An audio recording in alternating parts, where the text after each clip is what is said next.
Bismillahirrahmanirrahim. So we discussed this bridge principle in the last lecture, and we discussed about case 1 and case 3. Case 3 is the equilibrium condition about which we discussed in details and came up with the equation P by Q equal to R by S.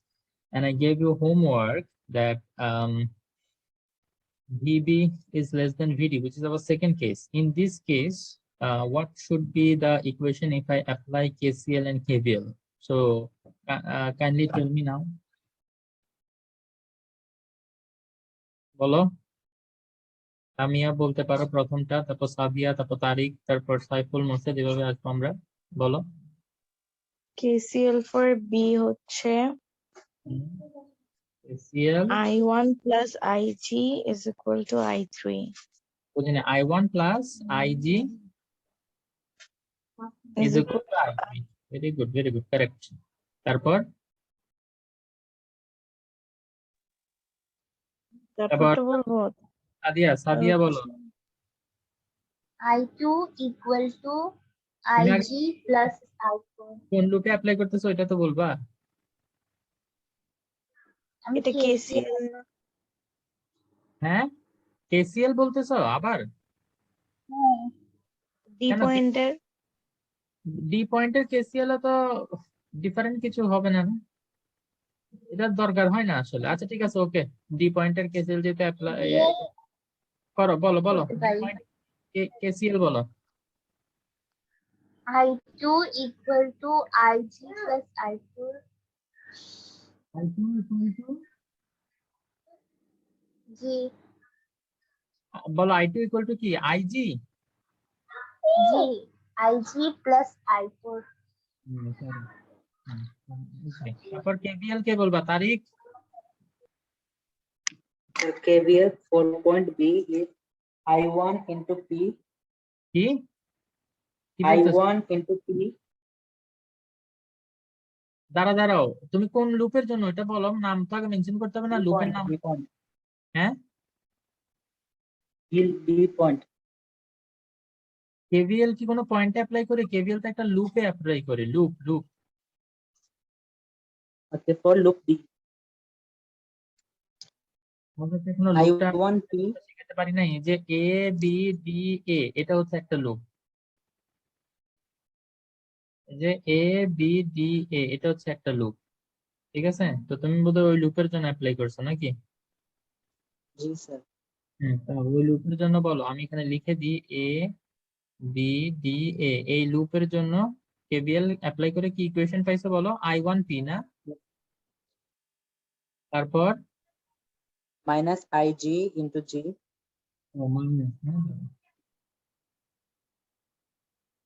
Minus IG into G minus I2 into R. minus I2 into R, correct. Minus I2 into R equal to 0 নাকি না? আচ্ছা, তারপর আরেকটা KVL আমরা apply করতে পারি, সেটা কে বলবে? মোর্শেদ। স্যার অ্যাকচুয়ালি কালকে আমি করিনি। কেন করো নাই? ভুলে গেছিলাম, ভাবছিলাম 6টার দিকে করবো। তো এখন দেখে তো বলতে পারো না, সার্কিট তো সামনেই আছে, এখন দেখে বলতে পারবে না?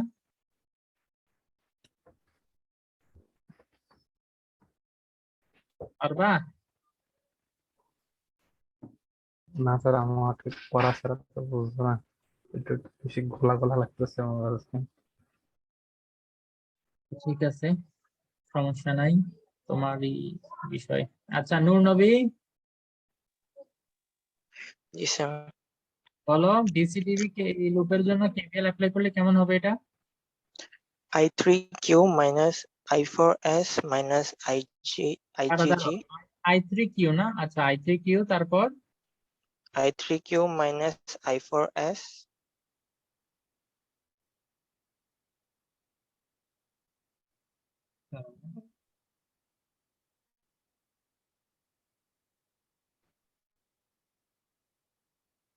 আচ্ছা, I3Q minus I4S, right, I4S, তারপর minus IGG. IGG, এটা কি তখন মাইনাস হবে? বিকজ IG টা তো উপরের দিকে যাবে তখন, না? এই যে সেকেন্ড কেসে তো Plus ভি, হ্যাঁ আইজিটা তখন প্লাস হয়ে যাবে তাই না?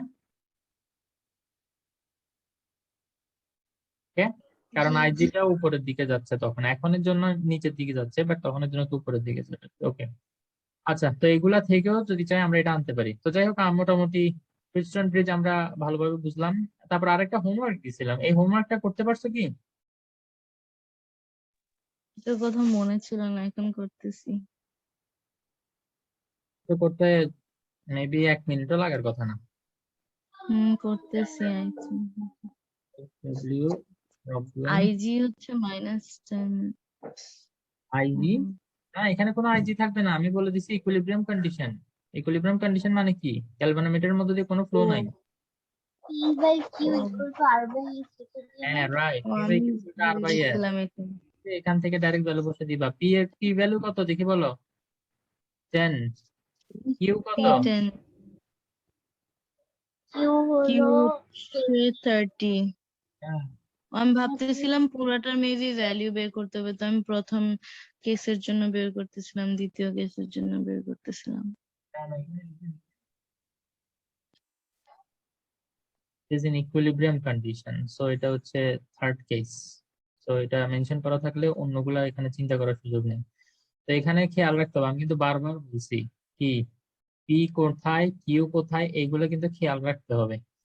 ঠিক আছে, পি কোথায় কিউ কোথায় আর কোথায় এস কোথায়, সেই হিসাবে তুমি ফর্মুলাতে ভ্যালু বসাইতে হবে। তো পি কিউ উপরের দুইটা হচ্ছে পি কিউ, তো উপরের দুইটা 10 আর 20, তাহলে পি কিউ হবে 10 20। আর আর এস হচ্ছে নিচের দুইটা 30 আর এস, এস এর ভ্যালু তো আমরা জানি না। বুঝছো Sadia? we have to be G sir.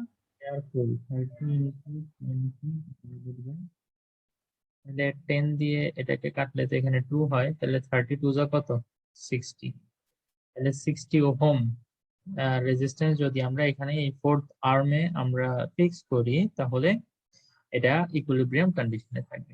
ঠিক আছে, ওকে। তো আরেকটা প্রবলেম আমি তোমাদেরকে একটু দিতে চাই, এটা একটু পরের স্লাইডে গিয়ে দিন। আচ্ছা, তো আরেকটা প্রবলেম যেটা সেটা হচ্ছে মানে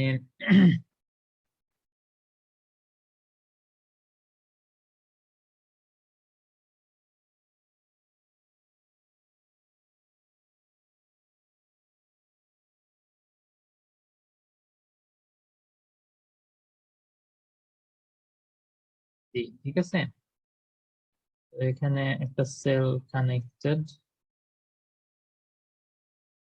এখানে 10 না এটা হচ্ছে 4 6 8 10, 4 6 8 10। এখন এটা ইকুইলিব্রিয়াম কন্ডিশনে নাই, not in equilibrium condition.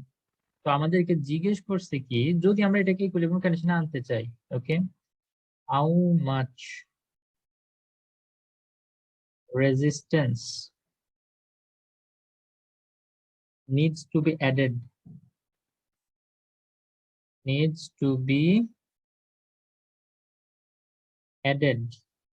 with 10 ohm। 10 ohm কোথায় আছে?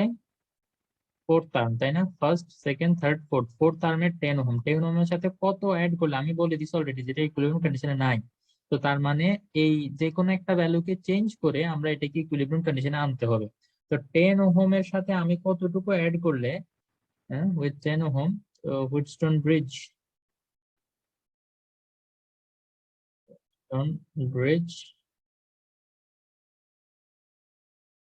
will attain equilibrium condition।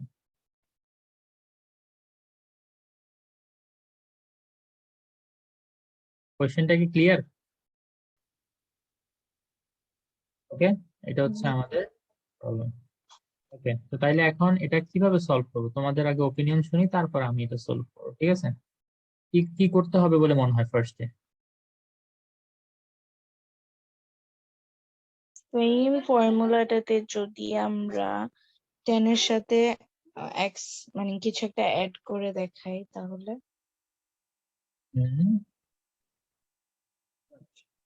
এইভাবে করা যায়। ওকে, লামিয়া তুমি কি স্ক্রিনে তাকাতাকি করতেছো? না, ভুলে ওই মাইকে টিপ দিতে গিয়ে ওটা টিপ লেগে গেছে। Okay, এখন একটু করা ট্রাই করো তো দেখি। এখন আমরা এই যে 10 প্লাস সামথিং দিব, মানে s plus something. 10 plus x দাও, ঠিক আছে, যে মানে আর কত অ্যাড, তো তাহলে সেটা আমরা বের করতে পারি। দেখি পি এর ভ্যালু কত, কেউ বলো তো। 4 আর কিউ 8 উপরের দুইটা পি কিউ, উপরের দুইটা, একটা পি একটা কিউ।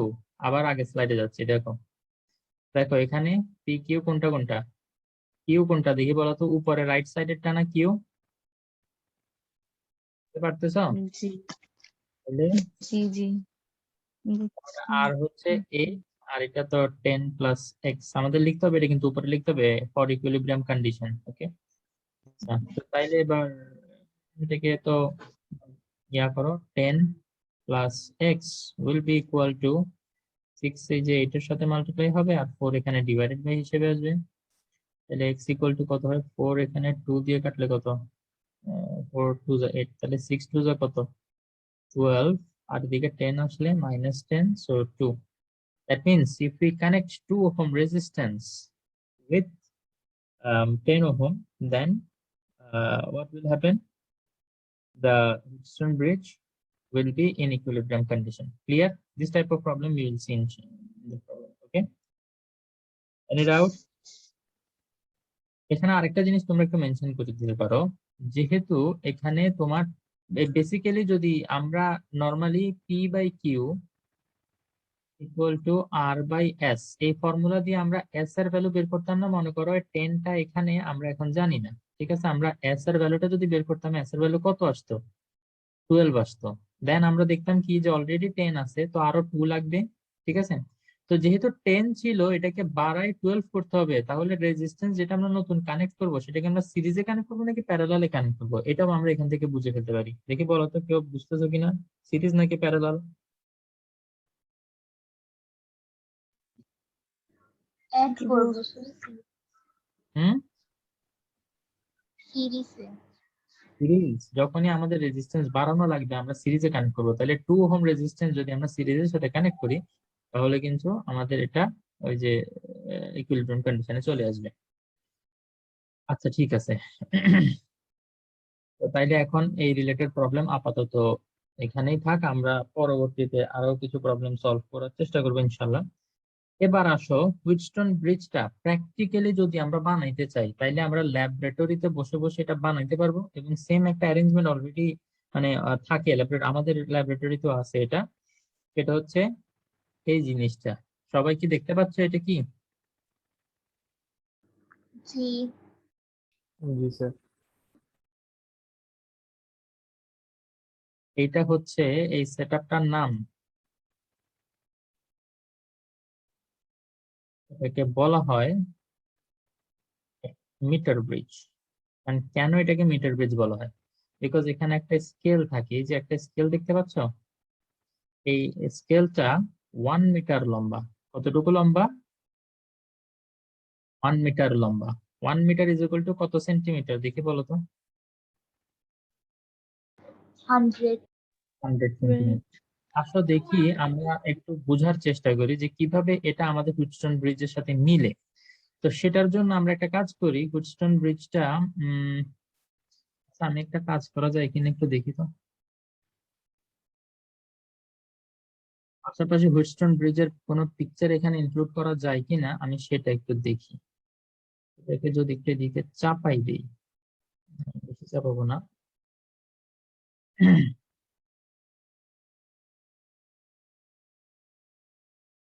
আমার মনে হয় এতটুকুর মধ্যেও বোঝা যাচ্ছে। এবার দেখি তো পিক্সেলের মধ্যে গিয়ে ইনসার্ট পিক্সেল, এখানে হুইটস্টোন ব্রিজের কোনো পিকচার পাই কিনা আমি দেখি, যদি পাই তাহলে এখান থেকে ইনক্লুড করবো, নাইলে আমি গুগল থেকে ডাউনলোড করে এখানে ইনক্লুড করে তোমাদেরকে পাশাপাশি বসায় বোঝানোর চেষ্টা করবো।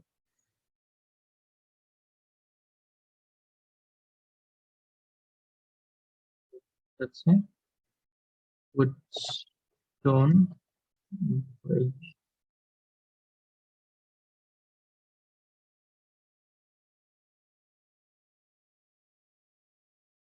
মানে ব্রিজ বললে এগুলো আসতেছে, তার মানে এখানে নাই।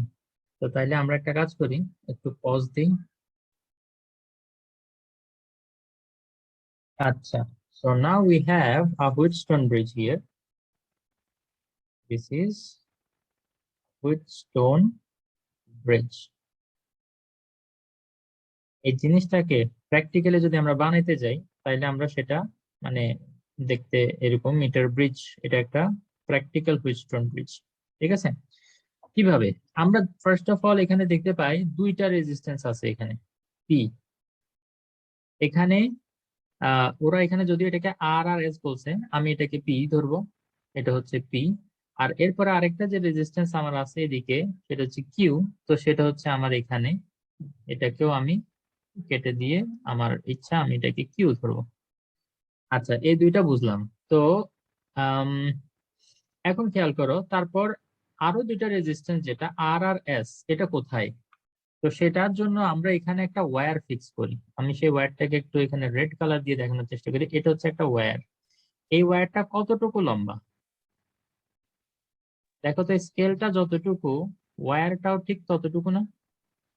দেখো জি যে এখানে এবং এখানে, ঠিক আছে? তো তাইলে স্কেলটা যদি 1 মিটার লম্বা হয়, ঠিক আছে, এটা যদি 1 মিটার লম্বা হয়, 1 মিটার, যে দেখো এটাকে মিটার স্কেল বলে, 1 মিটার লম্বা, এই জন্য এটাকে, ঠিক আছে? তো 1 মিটার ইকুয়াল টু, কেউ কিছু জিজ্ঞেস করছো? কে, এটা কি জানো? কোনটা? কে কে ওই যে এর পাশে কে? ও, এটা হচ্ছে কি। কি মানে চাবি, বা এটাকে আমরা হ্যাঁ, প্র্যাকটিক্যাল লাইফে যেটা বলি সুইচ। আমরা যখন জি একটা জি অন করি না তখন ফ্যান চলে, তো বেসিক্যালি এখানে এটা সুইচ আর কি, সেটা যে এটাকে এখানে সার্কিটের মধ্যে কে হিসেবে মানে কি হিসেবে দেখানো হয়। ওকে, আচ্ছা, আর এটা তো হচ্ছে সেল, সেটা তোমরা জানোই। আমি যে রেড ডটটা দিয়ে মুভ করতেছি, রেড ডটটা কি তোমরা দেখতে পাচ্ছ? একটা রেড ডট। জি স্যার। আচ্ছা, তাহলে ঠিক আছে। তো তাহলে এখন দেখো, এই যে আমরা কি করলাম, এই এখানে একটা ওয়্যার নিছি, এই ওয়্যারটার একটা রেজিস্ট্যান্স আছে না, রাইট? এই ওয়্যারের রেজিস্ট্যান্স থেকেই আমরা আর আর এস বের করার চেষ্টা করব, ঠিক আছে? তো তাইলে দেখো, এই যে এখানে যে একটা পয়েন্টারের মতো জিনিস দেখা যাচ্ছে, এটাকে বলা হয় জকি। এটাকে কি বলা হয়? Jockey. And it is movable. Okay, এটাকে চাইলে আমি এদিকে মুভ করতে পারবো, এটাকে চাইলে আমি এদিকে মুভ করতে পারবো, মানে এই ওয়্যারের উপরে যে কোনো জায়গায় চাইলে এটাকে আমি লাগাতে পারবো, ঠিক আছে?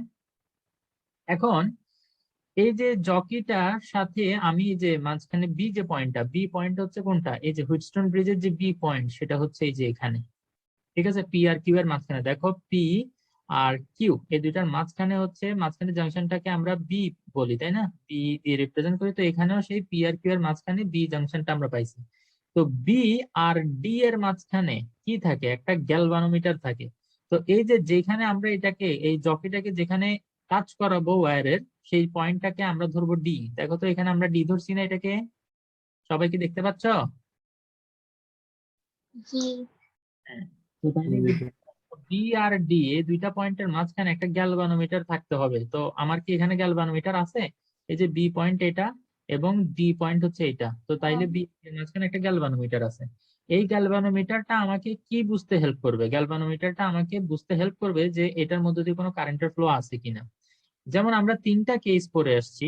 একটা হচ্ছে যখন ভিবি ইজ গ্রেটার দেন ভিডি, তার মানে বি এর ভোল্টেজ হাই, তার মানে আর ডি এর ভোল্টেজ লো, তাইলে বি থেকে ডি এর দিকে কারেন্ট ফ্লো হবে, তাই না? এখানে আমরা একটা আইজি পাবো। তো গ্যালভানোমিটারে তখন কি হবে জানো? গ্যালভানোমিটারের যে কাঁটাটা আছে তখন নিচের দিকে একটা অ্যারো দেখাবে তোমাকে, এবং এই অ্যারোটা দেখে তুমি বুঝে যাবা যে কারেন্ট কোন দিকে থেকে কোন দিক ফ্লো হচ্ছে, বি থেকে ডি এর দিকে। আমি কি অন্য কোনো কালার দিয়ে এটা দেখাবো? তোমরা কি বুঝতে পারতেছো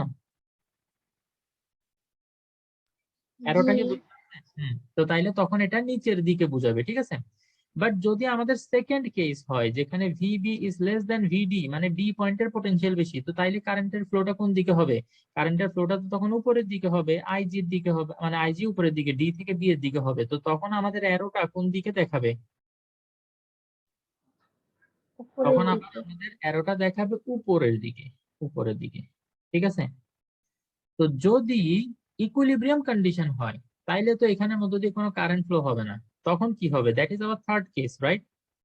এটাই হচ্ছে আমাদের থার্ড কেস, যখন ভিবি ইকুয়াল টু ভিডি, যেটা নিয়ে আমরা বেশি ইন্টারেস্টেড। তো তাইলে এই অবস্থায় গ্যালভানোমিটারের মধ্য দিয়ে কোনো ফ্লো হয় না, তখন গ্যালভানোমিটারে অ্যারোটা কোন দিকে থাকে? গ্যালভানোমিটারের মধ্য দিয়ে অ্যারোটা তখন এই দিকে থাকে, মানে মাঝামাঝি বরাবর। এখানে যদি দেখাই তাহলে একটু ক্লিয়ারলি বোঝা যাবে, ঠিক আছে? মানে এরকম এরকম এরকম যখনই দেখাবে, তার মানে গ্যালভানোমিটারের এটা বুঝাচ্ছে যে কারেন্ট ওই দিকেও ফ্লো হচ্ছে না, এদিকেও ফ্লো হচ্ছে না, নো, কোনো দিকে কারেন্ট ফ্লো হচ্ছে না, এটার মধ্যে দিয়ে কোনো কারেন্টই ফ্লো হচ্ছে না। তো এই যে গ্যালভানোমিটারের এই যে কাঁটাটা, এই কাঁটাটাকে আমাদের এই বরাবর রাখতে হবে। তো এই বরাবর আমরা কিভাবে রাখতে পারবো? খেয়াল করো, এই যে জকিটা আছে না, এই জকিটাকে আমরা এই ইয়ার উপরে নাড়াচাড়া করতে পারবো, ঠিক আছে? দেখবা যে রাইট লেফটে মুভ করতে করতে যে কোনো একটা পয়েন্টে আসলে দেখবা কি গ্যালভানোমিটার দেখলে তুমি বুঝতে পারবা যে এটা এখন 0 রিডিং দিচ্ছে, তার মানে কোনো দিকে এটা কারেন্ট ফ্লো করতেছে না। তো মনে করো সেই পয়েন্টটা আমরা পাই গেছি, সেই পয়েন্টটাকে আমরা কি নাম দিচ্ছি? ডি নাম দিচ্ছি। বুঝতে পারতেছো? আমরা ইকুইলিব্রিয়াম কন্ডিশনে আসছি এখন। হ্যাঁ বলো। আপনি কি বলছিলেন যে আর আর এস আর রেসিস্ট্যান্স দুটো করে রাখবেন? এটা আমি বলবো, এখনো বলিনি, ওকে ওকে। ঠিক আছে? দেখো, তো তাইলে ডি পয়েন্টটাকে আমরা খুঁজে পাইছি কিভাবে? ডি পয়েন্টটা আমরা এদিকে নাড়াতে নাড়াতে যে জকিটাকে দিয়ে রাইট লেফট করতে করতে এমন একটা পয়েন্ট এসে থামছি, যে পয়েন্টের লাগানোর ফলে জি তে গ্যালভানোমিটারের কোনো ইয়ে দেখা যাচ্ছে না, মানে কোনো বিক্ষেপ বা কোনো ডিফ্লেকশন দেখা যাচ্ছে না। তো তার মানে এরকম কন্ডিশন আর কি, এই যে গ্যালভানোমিটারটা এরকম।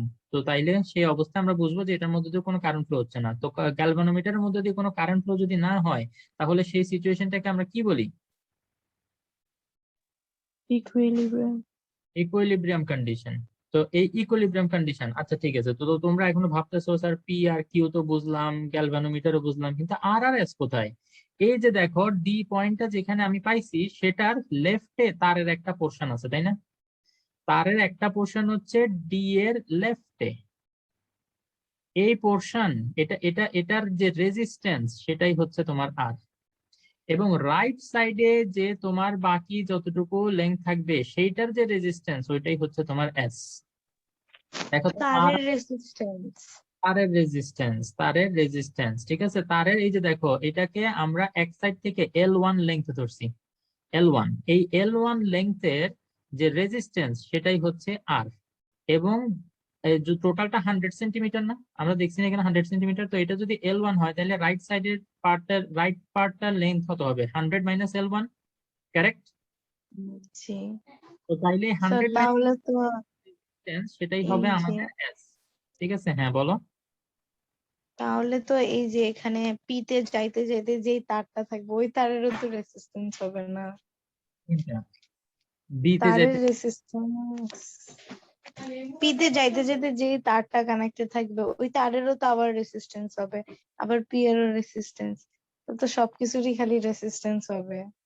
না না, এই তারটা স্পেশাল তার, এটা আসলে কিসের তৈরি সেটা আমি আসলে এখন ভুলে গেছি, এটা আমি একটু ও, দেখে। এখানে আলাদা অন্য একটা তার। তার, এটা স্পেশাল একটা তার, যেটার মানে কনসিডারেবল একটা রেজিস্ট্যান্স আছে। ও, এটা আমরা আমি ভাবতেছিলাম নর্মাল তারই এখানে।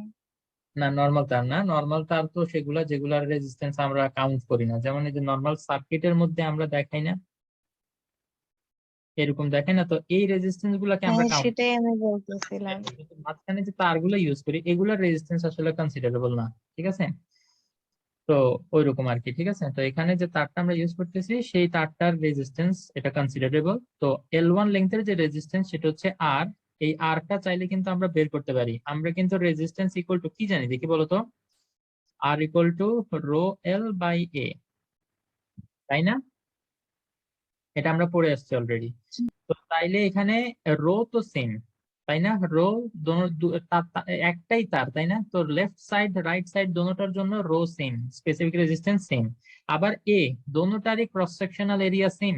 তারটা আমরা ধরে নিব না এরকম যে লেফট সাইডে মোটা রাইট সাইডে চিকন, এরকম না, ঠিক আছে? দোনো সাইডে ক্রস এরিয়া সেম, কিন্তু লেংথ হচ্ছে এক সাইডের জন্য L1, আর এস যখন হিসাব করব তখন এটা হবে rho into 100 minus L1 divided by A. কি বলছে বুঝতে পারছো?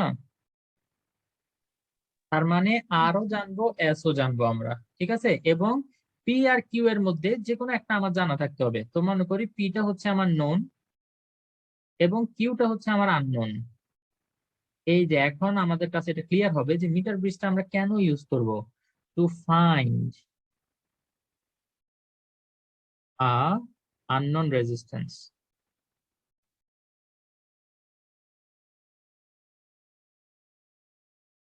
ওকে, যে কোনো একটা রেজিস্ট্যান্স আমরা জানি না, তাহলে মিটার ব্রিজের এই কিউ এর জায়গায় যদি আমরা সেই রেজিস্ট্যান্সটাকে ফিক্স করি এবং ইকুইলিব্রিয়াম কন্ডিশন আনার পরে দেন ওই যে হুইটস্টোন ব্রিজের যে equation P by Q equal to R by S, এটা দিয়ে আমরা ইজিলি কিউটা বের করে ফেলতে পারবো। বিষয়টা কি বুঝতে পারছো তোমরা এখন?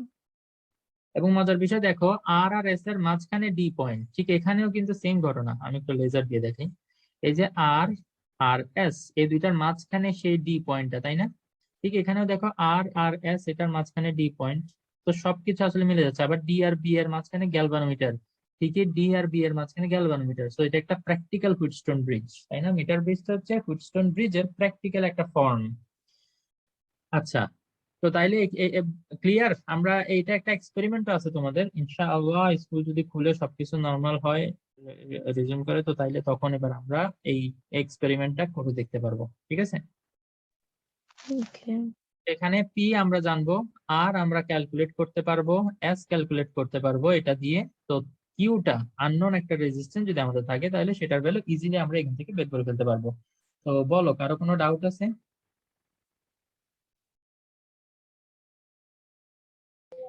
No. আচ্ছা, এই জিনিসটাকে আমরা আরেকটু সিম্পলিফাইড একটা ফর্ম করতে চাই, আরেকটু সিম্পলিফাইড একটা রূপ দিতে চাই। তো তাইলে সেই সিম্পলিফাইড রূপটা কিরকম হবে সেটা একটু আমরা দেখার চেষ্টা করি। তো মনে করো এই যে আমাদের যে ইকুয়েশনটা আমরা দেখলাম সেটা হচ্ছে P by Q is equal to হচ্ছে আর বাই এস। এখন এখানে তো কিউটা আমাদের আননোন, এটা আমাদের বের করতে হবে। পি এর ভ্যালু সরাসরি আমাদের জানা থাকবে, বিকজ পিটা আমরা ইউজ করব, আমরাই সিলেক্ট করব পি। ঠিক আছে? তো তাইলে পি এর এটা নোন। তো আর এটা কিভাবে ক্যালকুলেট করতেছিলাম, rho into L1 divided by A, আর এস ইকুয়াল টু ছিল rho into 100 minus L1 divided by A. এখন একটু খেয়াল করো, আর আর এস এর জায়গায় আমরা যদি ভ্যালুগুলো বসাই দিই, আর এর জায়গায় আমরা বসাইতে পারবো রো L1 বাই এ, এখানে বসাইতে পারবো rho into 100 minus L1 divided by A. তো তোমরা এখানে ক্লিয়ারলি দেখতে পাচ্ছ যে মানে কিছু জিনিস কাটাকাটি চলে যাবে, তাই না?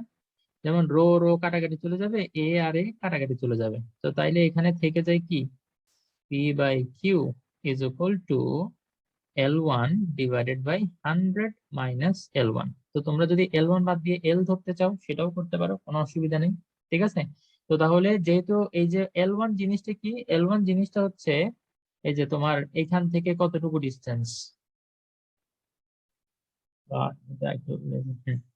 এই যে এই সাইড থেকে, যে কোনো একটা সাইড থেকে তোমার কতটুকু দূরে তুমি এই ডি পয়েন্টটা পাইছো, তো সেটা হচ্ছে এল বা L1। ঠিক আছে? তো এটা তো আমরা মিটার ব্রিজ, এটার নিচে এই মিটার স্কেলটা এই কারণে ফিক্স করা থাকে, সো দ্যাট আমরা ক্লিয়ারলি দেখতে পারি যে একটা সাইড থেকে কতটুকু দূরে আছে। বিষয়টা কি ক্লিয়ার? যদি আমরা দেখি একটা সাইড থেকে 55 সেন্টিমিটার দূরে আছে, তাহলে অটোমেটিক্যালি আরেকটা সাইড থেকে কতটুকু দূরে থাকবে, মানে আরেকটা সাইডের জন্য লেংথ, সেটা কিন্তু আমরা ইজিলি বের করে ফেলতে পারি। 100 মাইনাস 55 দ্যাট ইজ 45। বুঝতে পারছো? জি। তো হুইটস্টোন ব্রিজ আর মিটার ব্রিজ নিয়ে কারো কোনো কোয়েশ্চেন থাকলে এখনই করতে পারো।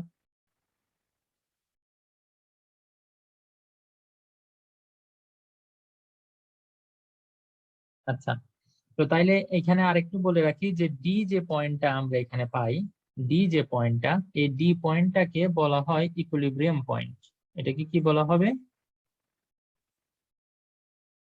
Equilibrium point. কারণ ওই পয়েন্টে আমরা গ্যালভানোমিটারের মধ্যে দিয়ে ফ্লো জিরো পাইছি। ইকুইলিব্রিয়াম, বাংলায় এটার অনেক নাম আছে, এই যে ভারসাম্য বিন্দু অথবা সাম্য বিন্দু বা নিষ্পন্দ বিন্দু, অনেক নাম আছে, কিন্তু ইংলিশে আমি শুধু একটাই জানি যে ইকুইলিব্রিয়াম পয়েন্ট, ভারসাম্য বিন্দু অথবা নিষ্পন্দ বিন্দুও বলে মাঝে মাঝে। আচ্ছা ঠিক আছে, অনেক সময় তোমরা যে বাংলাতে কোশ্চেন ডাউনলোড করো তো ওখানে বুঝতে পারো না যে কোনটা কি। তো আশা করি এইটা অন্তত ক্লিয়ার থাকবে। আচ্ছা ঠিক আছে, তো তাইলে এখানে উম আমার মনে হয় মোটামুটি তো বলে ফেলছি। উম, এখানে আরেকটা জিনিস একটু আমার মনে হয় আরেকটু ক্লিয়ার করে দিই। এই যে আম, আমরা নোন যে রেজিস্ট্যান্স সেটাকে মনে করো পি এর জায়গায় যদি বসাই এবং আননোনটাকে যদি কিউ এর জায়গায় বসাই, এগুলো কিন্তু পজিশনিংটা ঠিক রাখতে হবে। আমি যেটা তোমাদেরকে বারবার বলতেছি, বুঝতে পারছো? তো কোনটা, নোনটাকে আমরা লেফটে বসাই, তাই না? এবং আননোন এটাকে আমরা রাইটে বসাই। ওকে, এবং লেফট এটার নিচে যে লেন্থটা সেটাকে আমরা L1 ধরতে পারি, আর যেটা আর আর কি, ঠিক আছে? আর কিউ বরাবর নিচে যেটা সেটাকে আমরা এস ধরতে পারি। তো এগুলো একটু সিরিয়াল ঠিক রাখাটা জরুরি। ওকে, আসো এখন আমরা মোটামুটি মিটার ব্রিজ ক্লিয়ার হয়ে গেছে। এরপরে আমরা যেটা করতে পারি সেটা হচ্ছে জুলস হিটিং ইফেক্ট, কিন্তু সেটা মনে হয় লেস দেন 1 মিনিট। আমরা আরেকটা মিটিং একটু শুরু করি, তোমরা একটা আবার জয়েন করো।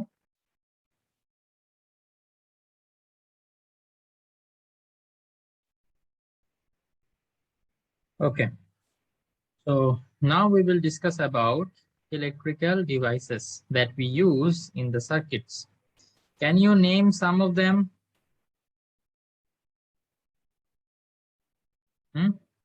Can you tell me what are the electrical devices that we use? TV, fridge, Devices in the circuit. huh? Like to measure the current, we use ammeter, right? Oh, ammeter, then galvanometer. Right, ammeter, and then we have galvanometer, and then we have voltmeter.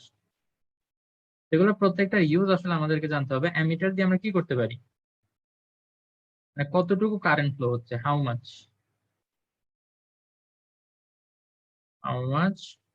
Current flow, that means I equal to কত। Galvanometer আমাদেরকে যেটা বলে if there is current flow or not. Okay, এটা আমাদেরকে জানাবে existence of current flow, এটা একটা। And current flow যদি থাকে, in which direction it is flowing. যেমন আমরা একটু আগে হুইটস্টোন ব্রিজের ক্ষেত্রে দেখছি, কখনো বি এর থেকে ডি এর দিকে ফ্লো হয়, কখনো ডি থেকে বি এর দিকে ফ্লো হচ্ছিল। তো ডিরেকশনটাও আমরা গ্যালভানোমিটার দিয়ে জেনে যাচ্ছিলাম, ডিরেকশন অফ কারেন্ট ফ্লো।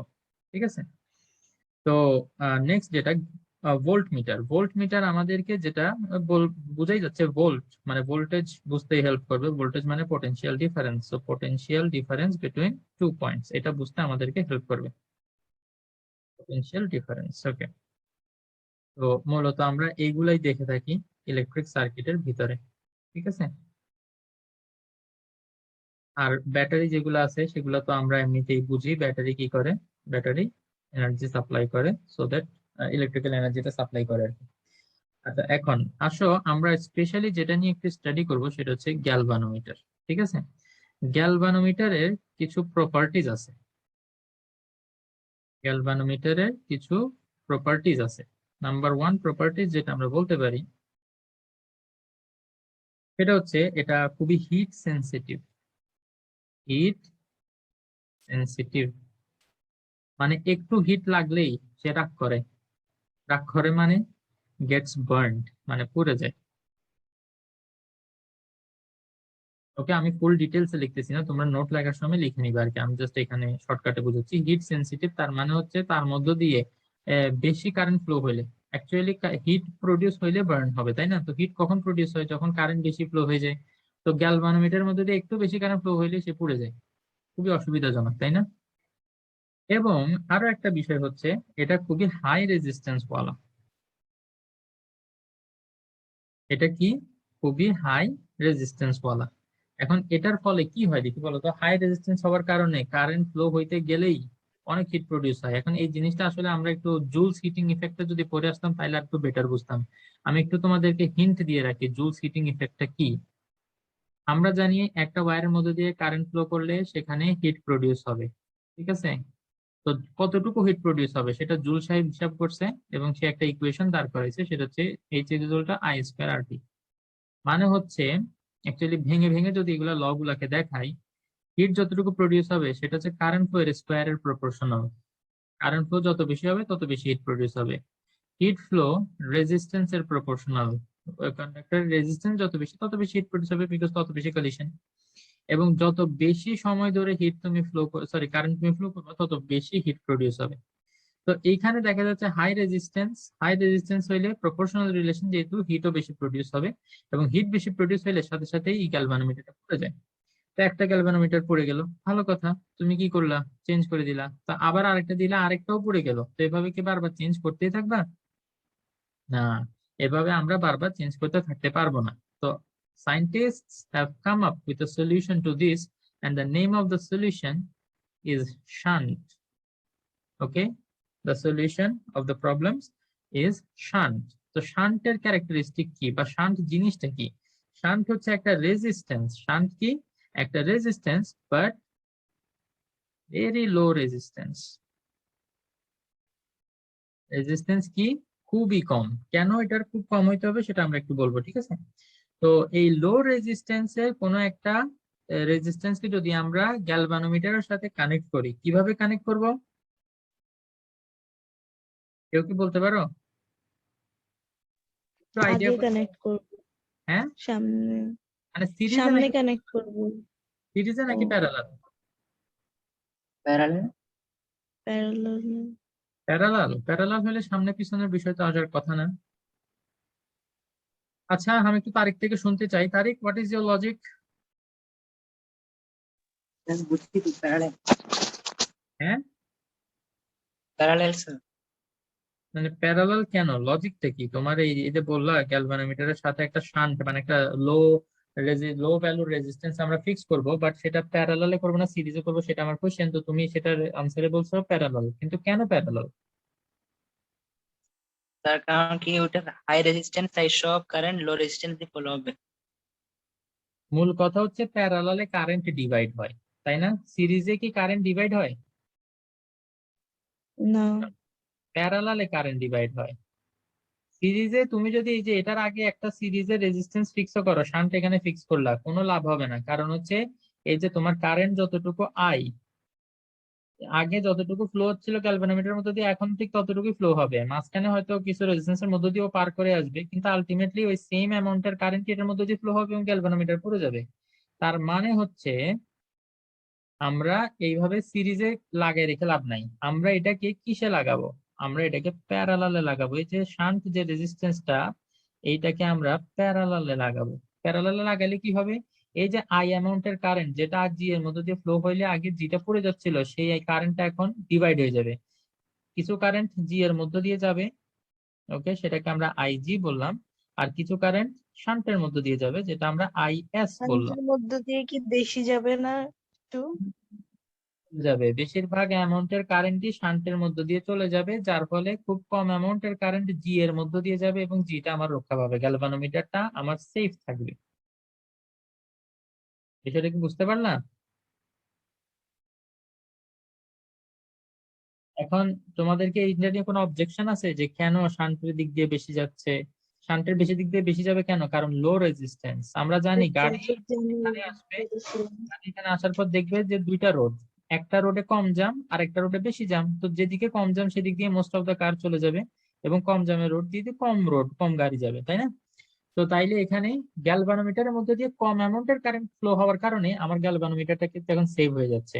বেশি অ্যামাউন্টের কারেন্টটা এস এর মধ্যে দিয়ে চলে যাচ্ছে। তো তোমরা হয়তো ভাবতে পারো, স্যার গ্যালভানোমিটার ইউজ করার যে পারপাস ছিল সেই পারপাসটা কি সার্ভ হচ্ছে? খেয়াল করে দেখবা গ্যালভানোমিটার ইউজ করার পারপাসটা কিন্তু সার্ভ হচ্ছে। গ্যালভানোমিটার আমাকে কারেন্ট এর এক্সিস্টেন্স বলে, তাই না? তো অল্প অ্যামাউন্টের কারেন্ট গেলেও কারেন্ট যে আছে সেটার এক্সিস্টেন্স তো ও বলবে, তাই না? এবং আমাকে ডিরেকশনও বলতে হবে। তো তাইলে অল্প অ্যামাউন্টের কারেন্ট যাক আর বেশি অ্যামাউন্টের কারেন্ট যাক, ও তো আমাকে ডাইরেকশন বলবেই না যে কোন দিকে কারেন্ট ফ্লো হচ্ছে। কি বলছে বুঝতে পারছো? আমরা কিন্তু দুইটা পারপাস এখনো ঠিক সার্ভ হয়ে যাচ্ছে আমাদের, এবং গ্যালভানোমিটারটাও সেভ হয়ে যাচ্ছে। তার মানে সাপও মরলো লাঠিও ভাঙলো না। বিষয়টা কি বুঝতে পারছো?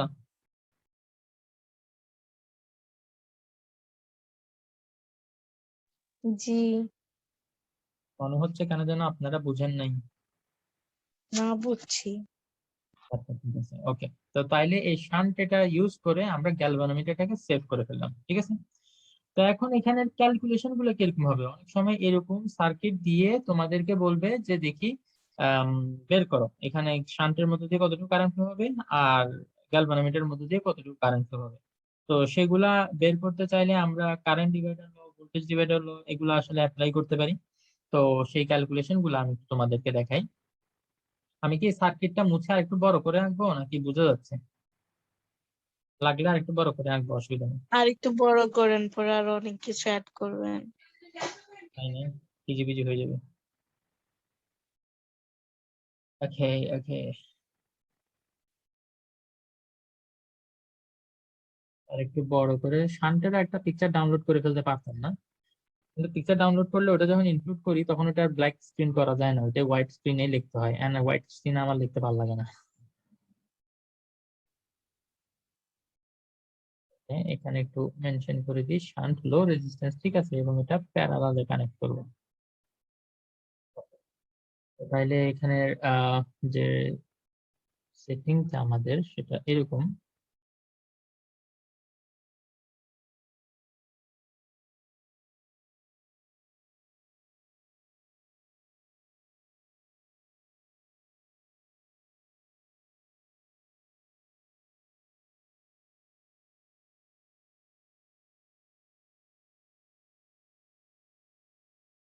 ওকে, গ্যালভানোমিটারের ইন্টারনাল যে রেজিস্ট্যান্স ওটা হচ্ছে জি, আর শান্টের যে রেজিস্ট্যান্স ওটা হচ্ছে এস।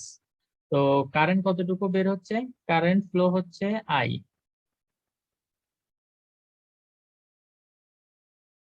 অ্যামাউন্টের কারেন্ট ফ্লো হচ্ছে, এবং সেটা এই পয়েন্টে আসার পর দুইটা ভাগে ভাগ হয়ে যাচ্ছে, একটা হচ্ছে আই জি, এবং শান্টের মধ্যে দিয়ে যেটা ফ্লো হচ্ছে সেটা হচ্ছে আই এস, এটা হচ্ছে আমার ই। ওকে, তো তাইলে এখন এইখানের জন্য আমরা কারেন্ট ডিভাইডার লটা যদি অ্যাপ্লাই করি, যদি তোমাদের মনে থাকে কারেন্টটা এভাবে যখন ডিভাইড হবে, তো আমি কি এটা একটু রিভাইজ করাই আনতে হবে তোমাদেরকে কারেন্ট ডিভাইডার লটা?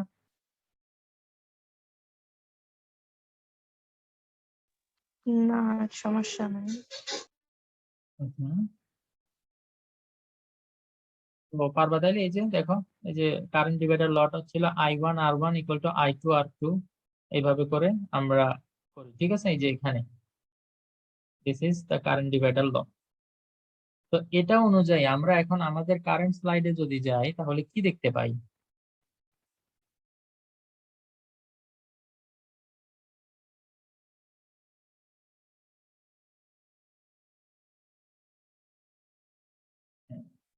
তো এখানে যদি আমরা এখন এটা অ্যাপ্লাই করি তাহলে এই সার্কিটটার জন্য আমরা কি দেখতে পাই? অ্যাকচুয়ালি তোমরা যদি কেভিএল অ্যাপ্লাই করো না, তাই তারপরেও কিন্তু তোমরা সেম জিনিসটাই আসলে পাবা।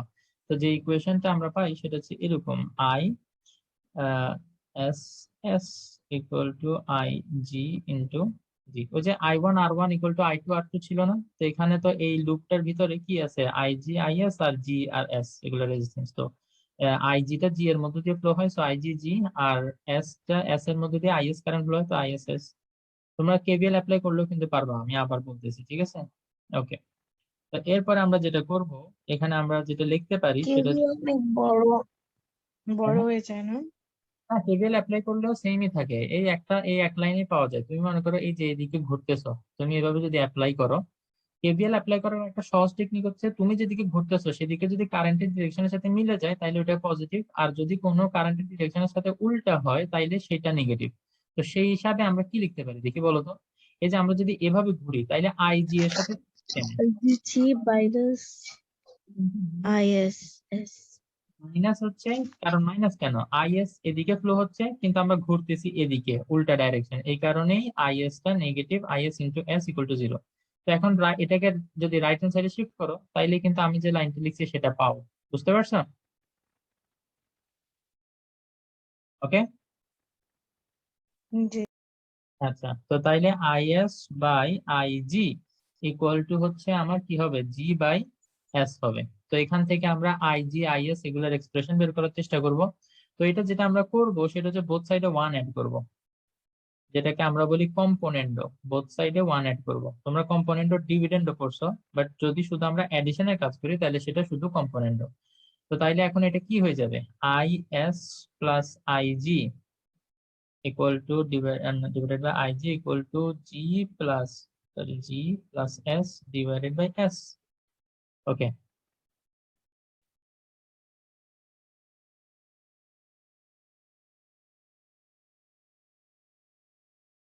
আচ্ছা, আইজি আর আইএস মিলে কি হয়ে যাবে দেখি কেউ বলো তো। আইজি আইএস এই দুইটা যখন আই হয়ে যাবে আবার, ভেরি গুড। তাইলে আইজি আইএস এর বদলে আমি আই লিখতে পারি divided by I G equal to হচ্ছে G plus S divided by S. তো এখন এখান থেকে যদি আমরা উল্টাই ফেলি তাইলে হয়ে যায় IG by I equal to S sir by, এই ম্যাথস মধ্যে এত কিছু না করে আপনি যে ওইখানে একটা ফর্মুলা ডিরাইভ করছিলেন কিন্তু এটা না। ওইটা করলেও হয়, কিন্তু ওইটা তোমরা ডাইরেক্ট বুঝবে কিনা সেটার জন্য আমি একটু লম্বা চড়া প্রসেসে আছি। আমি বুঝতে পারছি তুমি বুঝতে পারছো। ওই যে এটা ডিরাইভ করছিলাম, দাঁড়াও আমি একটু তোমাদেরকে তাহলে দেখাই আসি। আমরা এখন যেটা পাবো সেটা হচ্ছে এই ইকুয়েশনটা, এই যে I2 আর I1 এর জন্য যে ইকুয়েশনটা ডেভেলপ করছিলাম না, ঠিক সিমিলার একটা ইকুয়েশন এখন আমরা আবার পাবো। তুমি ধরতে পারছো, তাইলে গুড। ঠিক আছে, তো তাইলে এই s divided by G plus S আর ইন্টু আই, তো ওখানে ছিল R1 by R1 plus R2 I2 এর জন্য, তো ওইরকম ছিল আর কি। ঠিক আছে, আচ্ছা। তো এরপরে এখন দেখো আমরা ঠিক একইভাবে আইএস এর জন্য আমরা ইকুয়েশন ডেভেলপ করতে পারি। সেটা কি জানো, দেখো এখানে আইএস বাই আইজি আছে না, এই লাইনটাকে উল্টা করে লিখো। এই যে ইকুয়েশন 1, এটাকে যদি আমি একটু উল্টা করে লিখি তাইলে কি হবে, IG by IS equal to S by G. এবার যদি আমি বোথ সাইডে ওই যে 1 এড করার যে অপারেশন, এগুলো যদি রিপিট করি না, সেম সেম যা করছি, তাইলে আমি আইএস এর জন্য এবার ইকুয়েশন পাবো। এবং এখান থেকে দেখেই বলে দেওয়া যায় যে আইএস এর ইকুয়েশনটা কেমন আসবে। এখানে যেহেতু আইজি এর জন্য এস, তাইলে আইএস এর জন্য এখানে হবে জি প্লাস এস ইন্টু আই। তো তাইলে এই দুইটা ইকুয়েশন দিয়ে আমরা গ্যালভানোমিটারের কারেন্ট আর শান্টের কারেন্ট ইজিলি বের করে ফেলতে পারবো ইনশাআল্লাহ তাআলা। ঠিক আছে নাকি না? ওকে।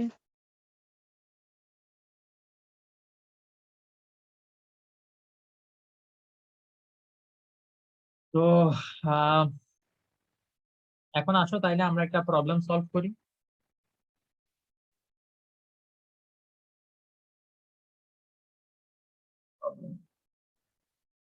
টানা দুইটা ক্লাস যেদিন, ওই দিন মনে হয় কাইন্ড অফ একটু বোরিং হয়ে যায় বেশিক্ষণ পড়তে পড়তে, তাই না?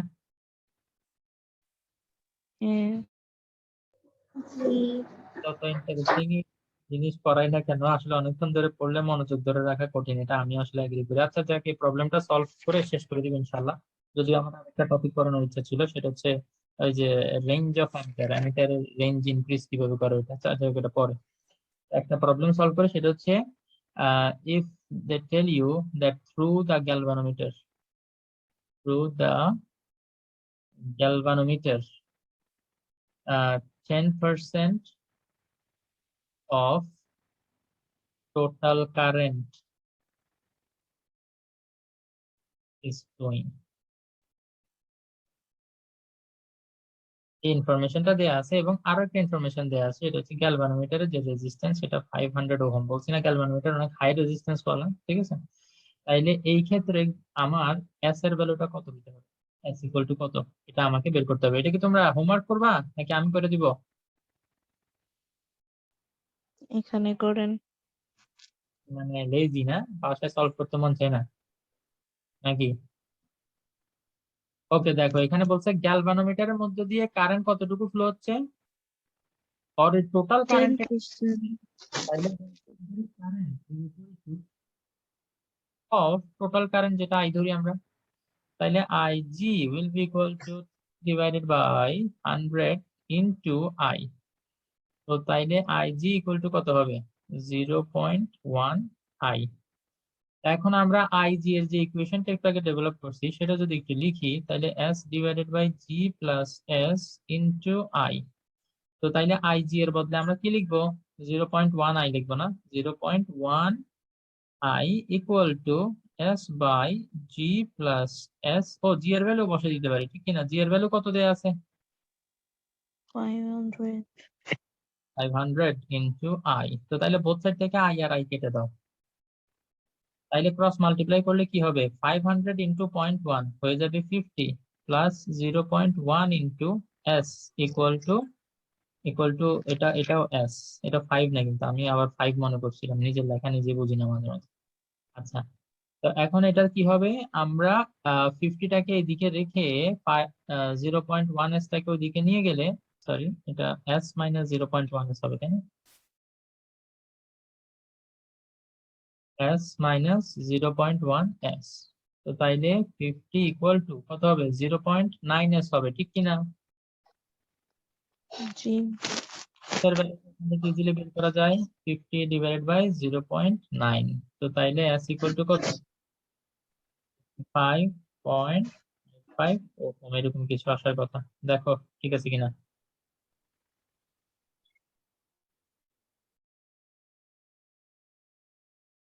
ওকে।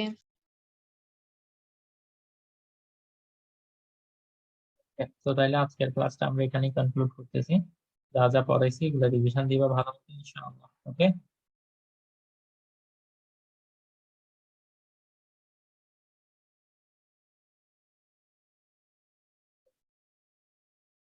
ভালো থাকো সবাই, আসসালামু আলাইকুম ওয়া রাহমাতুল্লাহ।